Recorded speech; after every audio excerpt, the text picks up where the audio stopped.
gentlemen, welcome to another exciting episode of the Paul Brown Show. This evening, my guest is Mr. Neil Williams, Mr. Showtime. How you doing there, Mr. Williams? Another day, to be blessed. Welcome to the Paul Brown Show. Thank you, sir. Thank you, sir. We are here live in Charleston, South Carolina. And you know it. Oh, man, so how you enjoying this day? Man, I tell you, it's been a blessed day. I'm thankful that we made it through the storm. You know, I had a little damage, but we're here. So every day above ground is a good day, my brother. You know how we do in Charleston. In Charleston, and we are at the beautiful studio of To Expose. You got it. You got it. What? Let's talk about, tell us a little bit about yourself. Well, been a truck driver for about 31 years. Retired. I drove trucks and all kind of stuff during the military. Got out, got into it professionally after I got out the military. And now, since I've retired, this is my first year. I've entered into the bus system, the school bus system. Okay. And I tell you, that is a whole different set of challenges. And I tell you, Mr. Brown, bus drivers are to me, since I've gotten into it, are probably some of the most underrated people on the planet. Why you say that, sir? Because for me, when I was driving as a truck driver,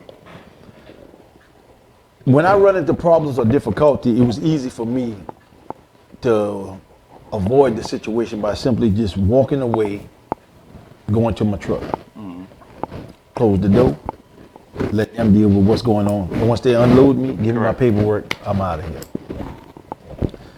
Dealing with school children is something totally different, especially when you're dealing with children who have no guidance. Okay. And I'm not gonna call them bad children, I just say they're misguided children. And the reason I say that because when somebody like myself, who's a strong individual, and I try to show them how they're supposed to be and how they're supposed to carry themselves, some will accept, but you always have that one who's always rebellious because they want to feel like they should be. What's that attention? The attention in the crowd. Correct. And basically, when you're dealing with those, you have to deal with them a different way than how you deal with somebody else. And somebody would tell us that, well, how would you try to get that person to do right? Well, the best way I know how to do it is be firm and be precise in what you say, and mean and stand behind what you say. But you still gonna have folks that's gonna challenge you.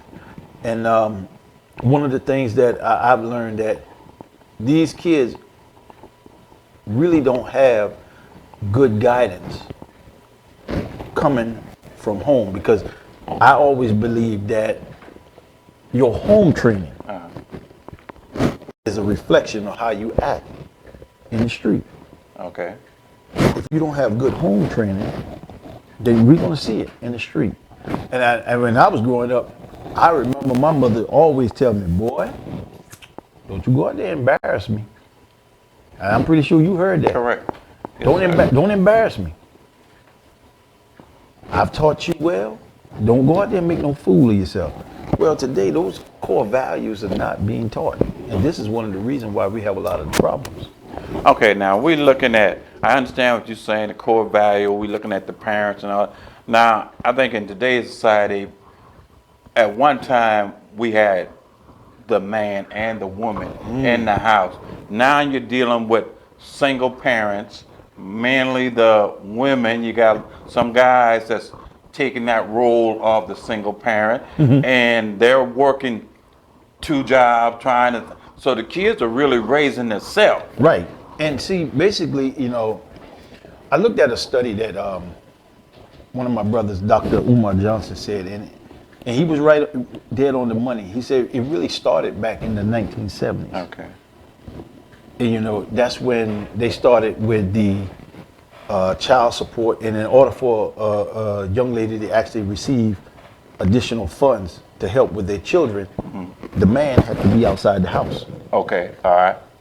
And so as this thing, the longer it ran, it evolved into a system or into an ideology that, okay, I can get free money Correct. as long as he ain't in the house.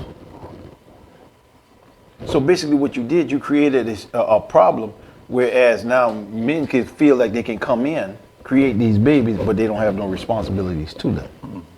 This is what then, and for that, that's now you got these sisters who are trying to raise children on their own. And now the new ideology comes in now that it don't matter how you were born, it's all about you. You can do you the way you want to do you. And this thinking is actually degenerating our society. It's actually tearing it up. We don't have no core value to teach our children, our young girls and our young boys how to be young men and young women. We're in a society now where somebody who comes up with an ideology saying that, no, I don't feel I was supposed to be a boy, I could be a girl now, or girl, I don't want to be a girl no more, I want to be a boy now, and all these different ideologies. Well, I won't be both of them. And, you know, it's just, we're running rampant, we're running wild. Correct. And we got to get back to core basic values. And one of the things that I try to do is deal with the young boys. And I want to put men back in our place where we're supposed to be. We're supposed to be leaders. We're supposed to be protectors. We're supposed to be the ones that ensure we provide for the family. Mm-hmm. Correct. Those core principles are not being taught no more. Everything else is being taught. And in today's society, to be a straight man in this society, it's almost like we are a curse. We're the problem. Okay. And the brothers who really want to be there, they don't want us there, because if you are in the house, you see what I'm saying? Yes, sir. She can't get that free check. So who do you blame? Do you blame the women for having that mentality, as far as, if I'm by myself, I can get a check to replace the man, or do you blame the man for not accepting responsibility of being the father of the children that he made? Well, I'm gonna take it one step further. You gave me 2 people, but I blame 3. The government implement the system, Correct. so they got some blame in this too. The sister that just wants to check, but don't allow the men to take care of the children, that the ones, because there are a lot of black men out here that want to take care of their kids. Yes, sir. You see what I'm saying? I blame them. And then the brothers who are doing that foolishness of dropping these kids and not taking care of them, I blame him. So it's more than enough blame to go around. The question is, how do we fix the problem?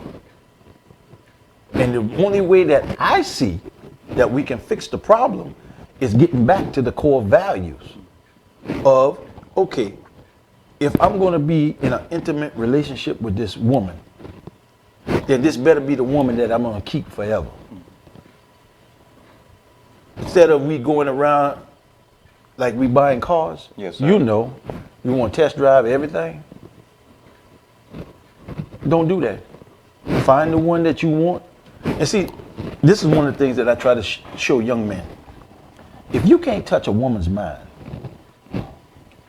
and stimulate her heart and soothe her soul, then you need training. And a woman that allows a man to only touch her physical, not her spiritual, emotional, mental, then she need training. Correct. Because see, this thing called life is a struggle. And if we can't get ourselves out of the mindset of, I'm only worrying about the physical aspect of a relationship and not everything else, then we're pretty much setting our own self up for our own damnation. Correct.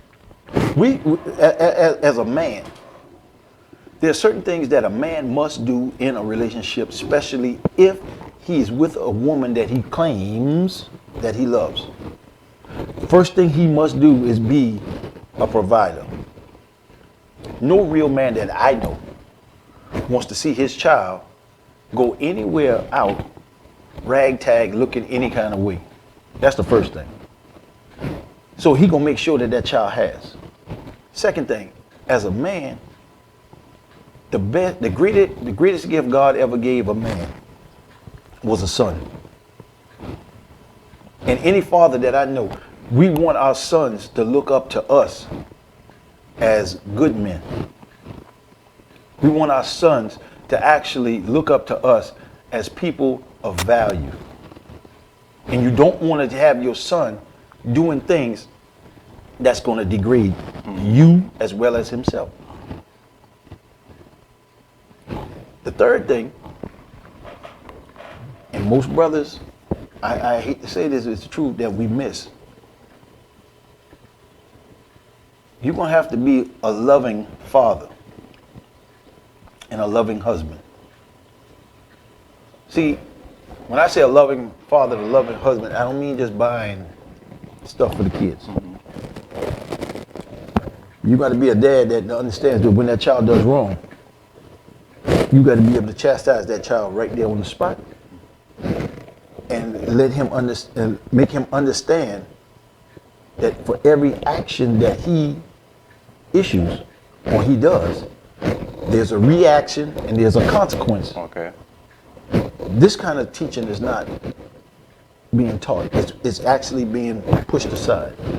Now, how about the society whereas now, if you hit that child, back in the days, you were disciplined. Now, you got children contacting the police when you try to discipline them by spanking them.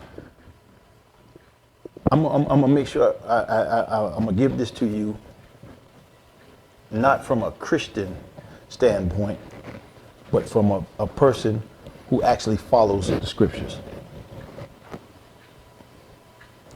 And I'm not gonna say I'm an all religious man, because me personally, I don't practice religion. Okay. I try to live what that book says, called the Bible. That's why I'm pretty sure you heard it's called Basic Instructions Before Leaving Earth. So I try to live that. In that book, it says that if you spare the rod, you spoil the child.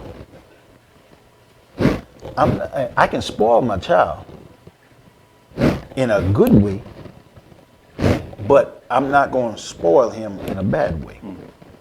And as far as spanking goes, there are certain levels to situations. Everything don't require a spanking. Some things require a stern voice and a stern talking to. And then when he goes way overboard, out of bounds, like blatant disrespect, or you told him to do something over and over again and they continue doing the same thing over and over again, okay, then that's when we're coming into the spanking territory for me.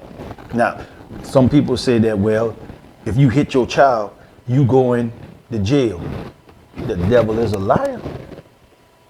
According to this book that everyone at that police force swore upon to uphold and protect, that Bible tells me, said that if there's any law that this man put down that goes against what that book said, I'm not obligated to obey that. So I'm not afraid. If you ask me, do I spank my children? You got it right. Correct. Yes. I'll say it right here on the air. Yes, I do. And I ain't backing down from nobody on it. And because when they got out of pocket and I spanked them when they needed it, to this day, my children respect me. Correct. I have a son that is 26 years old. He would never in his wildest dream think of being disrespectful to me. Because he understands he didn't have a friend to raise him. He had a father. My 24-year-old would never do that. My grandchildren would never do that. So I understand what the world might try to say. And I always tell people when they say, that's your thing. That ain't my thing. There will be discipline in my house. Correct. And if we can't stand up as men and do what we supposed to do, if it warrants a spanking, give it. I'm telling you, give it. Because later on in life, they'll come back and say, thank you, Daddy. Correct. For putting morals in me. Because what you're trying to do is create a man that some father like myself who also have daughters. You're going to create a man that in the future my daughter can look up to and say, I wouldn't mind having that young man as my husband. Correct. Mm-hmm. So I don't back down from spanking at all. I tell you, pass it out like you passing out government cheese and passing out water. If it's warrant, give it to them. Yes, sir. Yes, sir. Okay, I got another question for you. The audience contacted me and said, okay, how does Neil transition from being that truck driver to that precious cargo of the kids that these parents, you are responsible for their lives? Well, I tell you what, I got into the thing, to be honest with you, just to have something to do. I didn't get into driving the bus for the money. Mm-hmm. So I'm gonna put that out there. I didn't get into it for the money. But to be honest with you, what a bus driver makes, I don't think nobody want that job. Correct. I'm just being honest. Two, the other reason I got into it, to have something to do, is I've always loved children. I've always, in my heart, loved children. And I always felt that to be around the energy of kids keeps your heart working like it's supposed to be. Because I tell you, children, when they're doing things like they're supposed to do, it actually, some of the things that they will tell you, it amazes you, especially the little ones. You know, even the scripture tells you, you'll be amazed what comes out of the mouth of the babes. Correct. And I tell you, man, sometimes these kids, boy, they will say some things on the bus, and they'll tell me some things, and we all on the bus is sitting up there laughing at it, because I just could not believe that some of the intelligent levels of some of these children, 4 and 5 years old, is that high. Correct. It's amazing. Then, on the other hand, you got some children in their teenage years that have never had no guidance at all. And for the first time in their life, they get a brother that stands in front of them, one who's not afraid of them. That's the first thing. Because see, there's a new thing going out in our community. Our men are afraid to talk to our children. Okay. Because them children might have guns, or these kids, you know, they'll shoot you. Man, let me tell you something. And I tell my brothers this all the time. Can you stop death? Can you do that? Can you stop death? As a person, can you stop death? I'm asking you that question. Wait, repeat that now. Can you stop death? No, sir. No, sir. So you're gonna die anyway, right? Correct. Uh-huh. So if you're gonna die anyway, and you can't stop it, why should I fear it? That's true. Why should I fear it? I tell people this all the time. I don't see death as an enemy. When my time comes, I'll greet death as an old friend. because I have ran my course. I have done what God has told me to do, and this is my time. Death is not my enemy. When he comes for me, I'll greet him as an old friend. When I deal with these children, they can have the gun. I believe in my heart that I'm protected by God. So I don't fear these children. And when I walk up to them, I walk up to them as a parent would do to these children, and I give them direct guidance. A lot of them, because I had the strength to do that, are amazed. And they'll listen to me. I've seen children in high school come up with their pants hanging off. Come here, son. Come here. Come here. What makes you think me looking at your dingy blue drawers is attractive? I want you to think about that. What are you talking about? Why are you wearing your pants off your body like that? Do you not understand where that came from? I know people tell you it came from in jail, but that's actually not true. Then I give them a history lesson. That came from a system called buck braid. When the slave masters used to rape men, so they walk around like that. And then it later on transitioned into the jail. So when you're a weak man in the jail and you want to be protected, you sag your pants. So what you telling me? You're not gonna be a boy no more? You gonna switch? Gonna be a girl on me now? No. I said, but that's what you advertising? And now they start thinking. And then I really get them. He said, you remember, in the earlier days, they never addressed you as a black man or just a man. Your title was nigger. Today, they tell you they can't stand these niggas. Spell sagging backwards. And when I tell them to do that, that's when they like, what? What, me? You doing it to yourself. Then they started thinking, oh man, pull the pants right up. I see, next time come up with a belt. You're not what people are telling you you should be. Correct. I want you to be what I know you can be. A human being, a man, a future doctor, a future lawyer, a future physician for good, a biologist, a botanist, an alchemist. I know you can do better than what you do. You play music. I want you to be a better pianist, a violinist, or whatever it is in music that you're doing. When I start talking these things to them, he said, man, ain't nobody never tell me nothing like this. I mean, no, I know it. That's why you're doing what you're doing. Correct. Neil, I got one question I really need to ask you. Now, I know you deal with a lot of these kids. Have you ever sat there and listened to them? Because you got to think about this. You got some of these kids that's coming on your bus that morning, probably hadn't dealt with their mother getting beat by their father or their boyfriend or whatever. You got some of them that's homeless.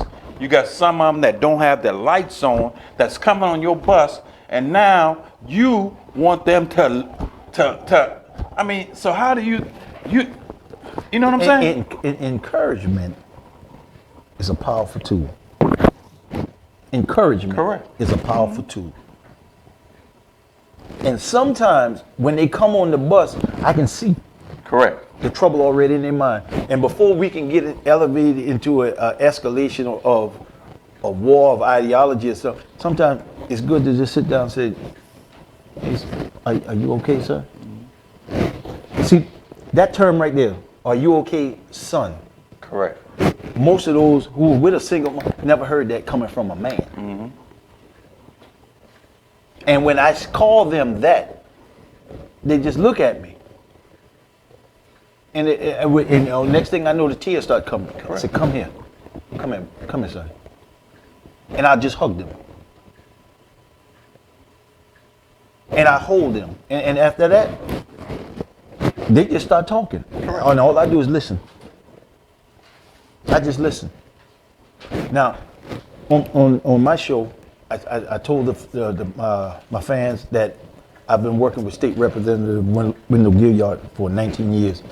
We do coat drive, we do turkey giveaway, We do Operation Cool Breeze and so many other projects that we do.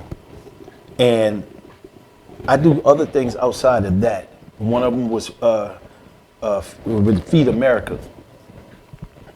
You know, sometimes it's good to just sit that child down and give that child a decent meal. Correct. And then we break bread over a decent meal. I have literally myself mentored a school, the entire school actually, elementary. And I went in my pocket, out of my money, and helped children who, in the situation that you talk about. Correct. I've awarded stuff to those that excel in academic. And the funny thing is, kind of funny that you brought that up. A lot of the ones that really excelled in the academics were the kids that were going through the same problems you were talking about. Because they finally found somebody that came to them and said, I love you. Correct. They don't hear that. I love you. They finally found somebody that came to them and said, I'm going to treat you like you're my child. And I'm going to require of you the same thing that I require of my own, and mean it. And I would pop up in school sometimes without them even knowing. The best incident I could give you is, I remember the principal, oh God, her name is, she got married on me. Lord, Dr. Ross, I believe, is her name. She got married. She got another last name, but she was actually having a program in the cafeteria with her 3rd grade and her 4th grade. When I came in, family members were already sitting down and the kids were sitting down already. When I walked through the door, I was going to just make that little right and go in the back. Well, when those kids saw me come in, everybody got out of their seat and ran to me. Now I got about 60 kids around me at one time. Even the parents was like, who in God's name is this man? And I'm sitting there looking at the principal. What just happened? Did y'all plan this to tell these kids to attack me or something like that? Everybody wanted to get to me to tell me how good they did on their report card. We getting awards, we getting this, we getting that. I said, okay, baby, listen, that's why I'm here. Correct. I want to see all my children get these awards. So I tell you what we're gonna do. We're gonna go back to our seats. And matter of fact, I'm gonna try to get me a seat in the back. No, you sit here. Oh, okay, I'll sit where y'all want me to sit, but let's go back to our seats. And even she said, I've never seen nothing like that before. How did that make you feel? Man, it wasn't the fact that how it made me feel. I was touched by it, but I'll be honest with you, I thank God. Correct. That with those young kids, I made a difference. To make a long story short, one of the kids is about to graduate now. He's in high school. His grandmother was raising him. And every day that young man see me, he thanks me. He said, Dad, I appreciate what you do for me. I said, ain't over yet. We still got one more battle to go. He's like, what you talking about? I said, you got college to go through, son. You got college. I didn't do what I did just to get you through high school. No. Correct. We still got college. And I'm gonna tell you what he told me. I didn't think I had to go. No. Are you crazy? You want to see me get out of pocket with you? No. I didn't see how you got out of pocket with your daughters. I don't want that. Correct. Okay. Start looking. He done came back, give me the college he's going to. Guess who's gonna be up there when he go in? Showtime. I'll be there. Showtime. I'll be there to help move him in. We're running short on time. If someone wanted to get in contact with you, tell them how they go about doing that. Easy. You can go to my webpage, Showtime, Neil Williams. I'm the guy with the king and the lion on the side. You can hit me up, inbox me. Beautiful thing. Hey, we can talk about whatever you want to talk about. I can help wherever I can help. Or the best thing you can do is to check into 2xposu.com, and you'll see me on the It's Showtime show, the best show in the land. That's showing the land. Showtime. You can check me out, and I will send in whatever you want to send in, the #1 show. And you can send in your requests, send in your questions, and that's basically about it. I'm here for you. Ladies and gentlemen, I want to thank Mr. Neil Williams for being on the show. My brother. Showtime. Thank you, sir. And, continue doing what you're doing for these kids, and just remember, you're making an impact, and it's God Yes, sir. that's using you Yes, sir. for these kids. And I'm thankful. Yes, sir. I'm thankful. So, ladies and gentlemen, thank you for watching this show, and you be encouraged.